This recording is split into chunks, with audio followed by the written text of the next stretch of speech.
সুতরাং এই মাদ্রাসার সাথে সহযোগিতা, পাশে দাঁড়ানো, মহব্বত সম্পর্ক রাখবেন তো ইনশাল্লাহ। হ্যাঁ, চারটা কাজ করবেন। 1 নম্বর, মাদ্রাসাকে ভালোবাসবেন, বিদ্বেষ রাখবেন না। মাদ্রাসার সাথে বিদ্বেষ রেখে আর মাদ্রাসার কোনো ক্ষতি করতে পারবেন না। আপনার মায়ে আপনি পুরাই দিলেন। 1 নম্বর, মাদ্রাসাকে মহব্বত করবেন, বিদ্বেষ রাখবেন না। 2 নম্বর, দোয়া করবেন মাদ্রাসার জন্য। 3 নম্বর, জান দিবেন। আজকে যেমন জান দিচ্ছেন, সময় দিচ্ছেন, বাচ্চা কাচ্চা দিবেন। 4 নম্বর, মাল দিবেন। কয়টা হলো?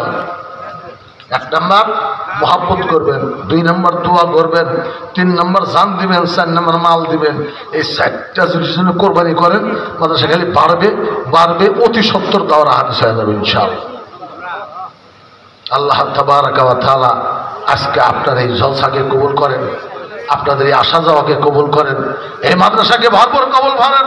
এই মাদ্রাসা সব হাততলা গায়েবের থেকে পূরণ করে দেন। এই মাদ্রাসা উসিলায় এলাকার ঘরে ঘরে সহি দ্বীন আল্লাহ পৌঁছিয়ে দেন। এই মাদ্রাসার উসিলায় আল্লাহ তাবারাকা ওয়া তাআলা এলাকার রহমত আর বরকত নাযিল করেন, ফসলাদির মধ্যে বরকত দেন, আযাব করে উঠায় নেন।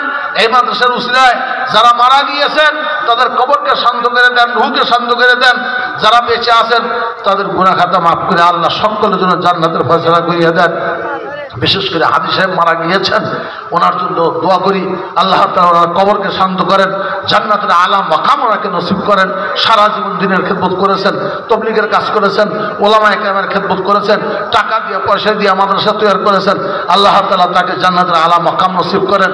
আল্লাহ তাবারাকা ওয়া তাআলা যে সমস্ত তালেবের মাথায় পাগড়ি দেওয়া হবে তাদেরকে মৌত পর্যন্ত কবরকে, কোরআনকে ইয়াদ রাখার তৌফিক দেয় এবং সকলকে কোরআনের মুফাসসির বানায় দেন, কোরআনের আলেম বানায় দেয়, মুফতি বানায় দেন, মুহাদ্দিস বানায় দেয়। এই মাদ্রাসার পড়াশোনা আল্লাহ তাআলা গতিশীল করিয়ে দেন, এই মাদ্রাসার পরিচালনাকে সুষ্ঠু করিয়ে দেন, ছাত্রদের জেহেন সিনা করিয়ে দেন, কুওয়াতে হাফেজা বানায় দেন, উস্তাদদের মধ্যে মিল মহব্বত জোর পয়দা করিয়ে দেন। সর্বোপরি সর্বদিক থেকে আল্লাহ তাআলা এই মাদ্রাসাকে কবুল করবেন। সকলে বলেন আল্লাহুম্মা আমিন। ওয়া আখিরু দাওয়ানা আলহামদুলিল্লাহি রাব্বিল আলামিন। এইবার পাকি